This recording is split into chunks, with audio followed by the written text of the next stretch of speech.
ନିଜ ମାଟିରେ ୟାକୁ ଲକ୍ଷ ଲକ୍ଷ ଲୋକ ଏବେ ବି ଭଲ ପାଉଛନ୍ତି। ଟିକେ ସେଇ ଆଶୀର୍ବାଦ ଉପରେ ତାଳି ହେଇଯାଉ ସମସ୍ତଙ୍କ ଆଡୁ। ଇଚ୍ ଆଣ୍ଡ ଏଭ୍ରିୱାନ୍ ବହୁତ ବହୁତ ସ୍ୱାଗତ ଆଉ ଥରେ ଆପଣଙ୍କ ମାଟିକୁ। ଜୟ ଜଗନ୍ନାଥ, ଜୟ ମୟୂରଭଞ୍ଜ। ଗୋଟେ ଜାଗା କେତେ କେତେ ଜାଗାରେ ମହୋତ୍ସବ ହଉଛି ବର୍ତ୍ତମାନ ଆପଣ ବିଶ୍ୱାସ କରିପାରିବେନି। ମାନେ କାର୍ତ୍ତିକ ପୂର୍ଣ୍ଣିମାରେ ଯେତିକି ଡଙ୍ଗା ଭସା ବର୍ତ୍ତମାନ ମତେ ଲାଗୁଛି ଓଡ଼ିଶାରେ ସେତିକି ମହୋତ୍ସବ। ଗୋଟେ ଥିଲା IPL ଇଣ୍ଡିଆ ପ୍ରିମିୟର ଲିଗ୍, ତାପରେ କରିଦେଲେ OPL ଓଡ଼ିଶା ପ୍ରିମିୟର ଲିଗ୍, ତାପରେ BPL କରିଦେଲେ ବିଲ ପ୍ରିମିୟର ଲିଗ୍, ତାପରେ MPL କରିଦେଲେ ମନ୍ଦିର ପିଣ୍ଡାରେ ବି ଯେମିତି କଲେ ମନ୍ଦିର ପ୍ରିମିୟର ଲିଗ୍। ତ ସେମିତି ମହୋତ୍ସବ ଗୋଟେ ଆରମ୍ଭ ହେଲା ଯେ ଏତେ ମହୋତ୍ସବ ହେଲା ବହୁତ ଜାଗାରେ ମହୋତ୍ସବକୁ ଯିବାର ସୌଭାଗ୍ୟ ମୋତେ ପଡ଼େ। କିନ୍ତୁ ମୁଁ ସବୁ ଜାଗାରେ ହୃଦୟକୁ ଗୋଟେ ପ୍ରଶ୍ନ ପଚାରେ, ମୟୂରଭଞ୍ଜ ମହୋତ୍ସବ ଠାରୁ ବଡ଼ ମହୋତ୍ସବ ଦେଖିଛୁ କି? ତ ଆଜି ସେଇଭଳିଆ ମହୋତ୍ସବରେ ମୁଁ ଠିଆ ହେଇଛି। ଏତେ ଶୃଙ୍ଖଳା, ଏତେ ଚମତ୍କାର ଭାବରେ ଆରେଞ୍ଜମେଣ୍ଟ ଆମର ଏଇ ମୟୂରଭଞ୍ଜ ମହୋତ୍ସବ ଯେତେବେଳେ ବି ଆସିଲେ ଛାତି ସତରେ ଛପନି ହେଇଗଲା ଭଳିଆ ଲାଗେ। ଆଜି ନିଜ ମାଟି ନିଜ ମା, ମୋ ମା ମୟୂରଭଞ୍ଜ ଭଞ୍ଜଭୂମିକୁ ପୁଣି ଥରେ ମୋର କୋଟି କୋଟି ପ୍ରଣାମ। କୋଉ କୋଉ ବର୍ଷ ହଉ 7 ବର୍ଷ ହେଇଗଲାଣି ମୟୂରଭଞ୍ଜ ମହୋତ୍ସବ। ଆଜି ଏତେ ଶୃଙ୍ଖଳା ସହିତ ଯେଉଁମାନେ এই କାର୍ଯ୍ୟକ୍ରମକୁ କରିକି ଆସୁଛନ୍ତି, ମୟୂରଭଞ୍ଜ ମହୋତ୍ସବର ସମସ୍ତ କମିଟିର କର୍ମକର୍ତ୍ତା ଯେତିକି ଜଣ ବି ଅଛନ୍ତି, ଜଣ ଜଣକା ନାଁ କହିଲେ ଏଇ ଗୋଟେ ଜାଗା ଏମିତି ଏଠି ଆମର ସମସ୍ତଙ୍କର ମୋତେ ଲାଗେ ପାୱାର ସମାନ। ଏଠି ଆଙ୍କ ନାଁ କହିଲେ ସିଏ ମନ କଷ୍ଟ କରିବ, ତାଙ୍କ ନାଁ କହିଲେ ଇଏ ମନ କଷ୍ଟ କରିବ। ତେଣୁ ଖାଲି ଏତିକି କହିବି ଯେ ମୁଁ ଯେଉଁ ଜାଗାରେ ଶୁଭେ ନାହିଁ ଆମେ ଶୁଭେ, ସେଇ ଜାଗାଟା ହେଉଛି ମୟୂରଭଞ୍ଜ ମହୋତ୍ସବ। ସମସ୍ତ କମିଟିର କର୍ମକର୍ତ୍ତାଙ୍କ ପାଇଁ ଗୋଟେ ଜୋରଦାର ତାଳି ଦିଅନ୍ତୁ।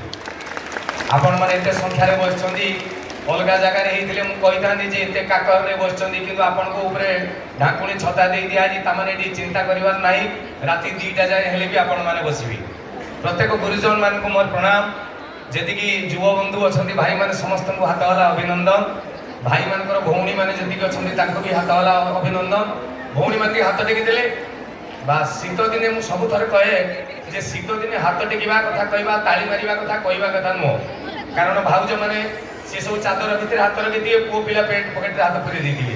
କାହାକୁ ଯଦି କହିବ ଟିକେ ତାଳି ମାର, ସେ କହିଲା ପଳା ତାଳି କିଏ ମାରିବ? ତେଣୁ ହସିବା କଥା ବି ତ ଶୀତ ଦିନେ କହିବା କଥା ନୁହେଁ, କାରଣ ଶୀତ ଦିନେ ଓଠ ଫାଟେ। ଯଦି କାହାକୁ ହସିବା ଲାଗି କହିବେ ସେ ଦୟା କଲା ଭଳିଆ ହସିବ। ତେଣୁ ଏଡ଼େ ସୁନ୍ଦର କାର୍ଯ୍ୟକ୍ରମ ଚମତ୍କାର ଭାବରେ ବସିଥାନ୍ତୁ ଆପଣମାନେ। କୁନି କୁନି ପିଲାମାନଙ୍କୁ ମୋ ତରଫରୁ ସ୍ନେହ। ମୟୂରଭଞ୍ଜକୁ ଯେତେବେଳେ ବି ଆସେ ଗର୍ବ ଲାଗେ ଯେ ଭଞ୍ଜ ମାଟିର ପୁଅ ମୁଁ, ଯେ ଆଜି ଯଦି ଜୀବନରେ କେଉଁ ଜାଗାରେ ବି ମୁଁ ପହଞ୍ଚିଛି ତ ତା ପଛାଡ଼େ ମୋ ମାଟି ଯିଏ ମୋତେ ତିଆରି କରିଛି, ମୋ ଅଞ୍ଚଳର ଗୋଟେ ବହୁତ ବଡ଼ ବରଦାନ ଅଛି। ତେଣୁ ଏଇ ମୟୂରଭଞ୍ଜ କଥା ଯେତେବେଳେ ବାହାର ଜାଗାରେ ବି ମୁଁ ଯାଇକି କହେ ଯେ ମୁଁ ମୟୂରଭଞ୍ଜର ପିଲା, ସେମାନେ କହନ୍ତି ମୟୂରଭଞ୍ଜ କେତେ ବଡ଼? ମୁଁ କୁହେ ଓଡ଼ିଶାର ସବୁଠାରୁ ବଡ଼ ଜିଲ୍ଲା ହେଉଛି ମୟୂରଭଞ୍ଜ। କହିଲେ ଆଉ ମୟୂରଭଞ୍ଜରେ କ'ଣ ଅଛି? ମୁଁ କହିଲି ମୟୂରଭଞ୍ଜରେ କ'ଣ ନାହିଁ ପଚାର। ମୟୂରଭଞ୍ଜରେ ସବୁ ଅଛି, ସବୁଠାରୁ ବଡ଼ କଥା ହେଉଛି ଶିମିଳିପାଳ ଆମ ପାଖରେ ଅଛି। ଶିମିଳିପାଳ ମାନେ ଜାଣନ୍ତୁ ବୋଧେ ସାରା ପୃଥିବୀରେ ସବୁଠାରୁ ବଡ଼ ଉଦ୍ୟାନ ନା ଏସିଆରେ ଗୋଟେ ବଡ଼ ଉଦ୍ୟାନ ବୋଲି ତାକୁ ମାର୍କ ଦିଆଯାଇଛି, ସେଇଟା ମୋ ଜିଲ୍ଲାରେ ଅଛି। ଆମ ଜିଲ୍ଲାରେ କ'ଣ ଅଛି ନା ସାରା ଭାରତର 1 ନମ୍ବର, ଭାରତର ମେନ୍ ଯିଏ ସିଏ ଆମ ମୟୂରଭଞ୍ଜର ଓମେନ୍। କାରଣ ଆମ ମେନ୍ ମାନଙ୍କ କଥା ଚିନ୍ତା କରୁଛୁ କେତେ ପାୱାରଫୁଲ, ଇଏ ହେଉଛି ମୟୂରଭଞ୍ଜ। ତ ମୋ ସୌଭାଗ୍ୟକୁ ଗଲାଥର ମୁଁ ଭାବିଥିଲି ଟିକେ ଆସିଥିଲି ଫ୍ୟାମିଲି ସହିତ ନୂଆ ବର୍ଷ, ମୁଁ କହିଲି ଶିମିଳିପାଳ ବୁଲିବା ଲାଗି ଯିବା। ମୁଁ ଓଡ଼ିଶା ଯାକ ସବୁ ଜାଗା ବୁଲି ସାରିଲି, ଶିମିଳିପାଳ ଯାଇନଥିଲି। ତ ପରିବାର ସହିତ ଧରିକି ଯେତେବେଳେ ଶିମିଳିପାଳ ଭିତରେ ପଶିଗଲି, ମୁଁ ଜାଣିନାହିଁ ତା ଭିତରେ ଏତେ କିଳା। ଇରେ ଭାଇ ଥରେ ପଶିଯିବ 1 ୱେ ଟ୍ରାଫିକ୍, ପଶିଯିବ ହେଲେ ଫେରି ପାରିବ ନାହିଁ। ପଶିବ ମାନେ ଏପଟେ ଯାଇକି ଯଶୀପୁରର ବାହାରିବ। ତା ଭିତରେ ମୁଁ ପଶିଲି, ମୋ ସାଙ୍ଗରେ ଭୁବନେଶ୍ୱରରୁ 3-4 ଜଣ। ତ ମୁଁ କହିଲି ଆରେ ବାଘ ସେ ରଜା ଭଳିଆ ରହିବ, ତା ମନ ହେଲେ ବାହାରିବ। କିନ୍ତୁ ମୋ ଭିତରେ ଗୋଟେ କ୍ୱେଶ୍ଚନ୍ ହେଲା, ସତରେ ଶିମିଳିପାଳରେ ବାଘ ଅଛନ୍ତି? ତ ଆମ ଆଖି ଆଗରେ ଆମ ଶିମିଳିପାଳ ଆଜି ବହୁତ ପଛକୁ ପଳେଇଲା ଭଳିଆ ଲାଗୁଛି, ଯେମିତି ସରକାରଙ୍କର ଦୃଷ୍ଟି ପଡ଼ୁନି। ତା ଭିତର ରାସ୍ତାଘାଟ ସୁବିଧା ନାହିଁ, ଲୋକ ଆସୁଛନ୍ତି ଜଙ୍ଗଲ କାଟି କୁଟିକି ନେଇଯାଉଛନ୍ତି, କେତେବେଳେ ଜଙ୍ଗଲରେ ନିଆଁ ଲାଗିଯାଉଛି। ଫରେଷ୍ଟ ଡିପାର୍ଟମେଣ୍ଟ ଯେତେ ଚେଷ୍ଟା କଲେ ବି ଯଦି ପବ୍ଲିକ ସାହାଯ୍ୟ ନ କରିବେ ସେଇ କଥା ଗୁଡ଼ା ହେଇପାରିବ ନାହିଁ। କହିବା କଥା ମୁଁ ଶୁଣିଥିଲି ଗୋଟେ ଓଡ଼ିଆ କଥା ଶିମିଳିପାଳ ଉପରେ। ଏଇ 2-3 ବର୍ଷ ତଳେ ଶିମିଳିପାଳ ଗୋଟେ ଚାକିରି ବାହାରିଲା, ଯୋଗ୍ୟତା 8ମ ଶ୍ରେଣୀ ପାସ୍, ମାସକୁ ଦରମା ହେଉଛି 85,000 ଟଙ୍କା।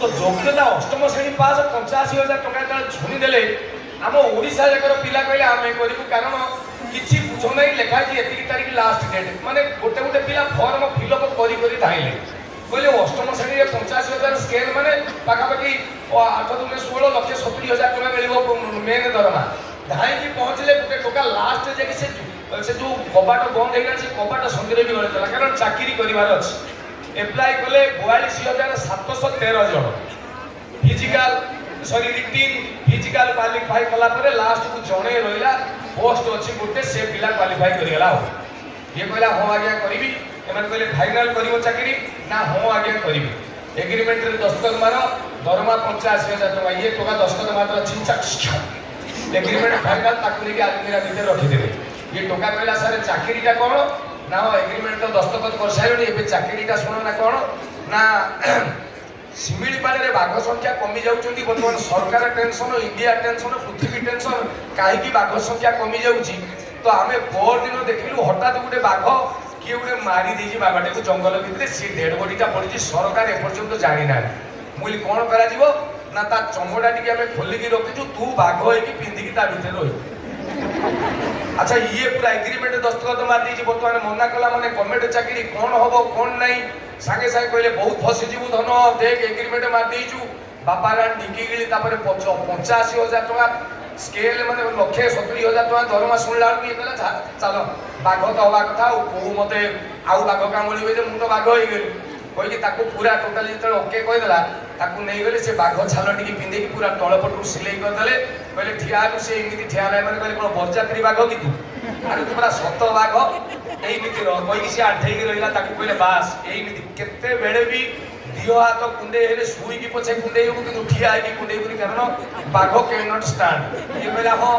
रही गला ताको के प्रैक्टिस करे देले एटा मेन रोड एई पटे सब टूरिस्ट जीवा आसीबा करिवे तू एक गछ साइड रे कोठी गुटे बस्ती जेतेल गुटे को गाड़ी पारे जी हठात सेपट को डेई की पळे लोक केबे हेबे बाघ आमे भी जानिबु लोक जानिबु जे सिमिली पाले बाघ अछन ये टोका रही गला डिसेंबर मास गाड़ी आछि आ गुटे बाघ टूरिस्ट गाड़ी 4-5टा आछि हठात से साइड रे ठेक टिंग टिंग टिंग टिंग सेपट पळे सब गाड़ी उठी जीवो बाघ ये जे खंडे दूर को थाकी चाहिबो पुनी पळे लोक केबे रे बाघ ये टिंग टिंग टिंग टिंग जंगल को पळेला एई मिति पूरा तार अभ्यास सब बेले मिति चली छी दिने ताकू कुहाई जे टूरिस्ट गाड़ी बंद हो जीवो तो बाघ काम बंद से ताकू के घर दिया ता भीतर रोड ड्रेस पूरा खोल देबी हठात दिने एमती टूरिस्ट गाड़ी जीवा आसीबा लेट है 7:30 हो गला ये कहला संध्या आजानी एबे जीवा काम तो सरी गला कोई की जाई कि से तार ड्रेस पटा चेंज कर दबो कि भाबी कि से रूम भीतर पसिला सेपट गुटे सुबिला ये ओनेला गुटे सत बाघ झरका सेपटे इकला अरे मु बाघ ये पुनी गुटे सत बाघ मलियानी पड़ी के कहला ये बाघ आपन मते बंचियो पड़ियो मु सिना जानि मिछ बाघ सिए तो जानिन ना कोई कि ये गुटेला सिए बाघ भी आपको गुटेला गोटे जगह रे देखिबे से गोटे जबरी जगह रे हमर शिमिलीपाल भितर गोटे इको रिट्रीट अछि से सेही भितर पसिला देखला राती रे टूरिस्ट पुलिस से लोग एक भागा ये समस्त डाकुजी भाई रे मते बचाओ रे ये कंपनी सरकार मते फसे दै जे 85,000 टका दरमा देई मते बाघ कटि छि भाई मु मनिष्ठ रे केही सुनिबा ना बाघ पूरा पाख पहुंचली पुनी धाइला बाघ कोटै छि ये धाइ छि गोटे जगह रे पारिलानी पड़ी गला पर कांदू छि भाई रे 85,000 टका लोभ देखि ये छुआटा को मार देलो तबे बाघ आज मो हापुडे पूरा बाघ होइछे ये कहला भाई रे बाघ तू जदी मनिष कथा बुझी पारे राण रे खाली टका चक्कर मु चाकरी करथिले मते छाडी दे से बाघ पूरा इटे ये कहला भाई आरो बाघटी कहला बे पाटी गई मु चुमु भी तो बलिया पिंदी माने तेणु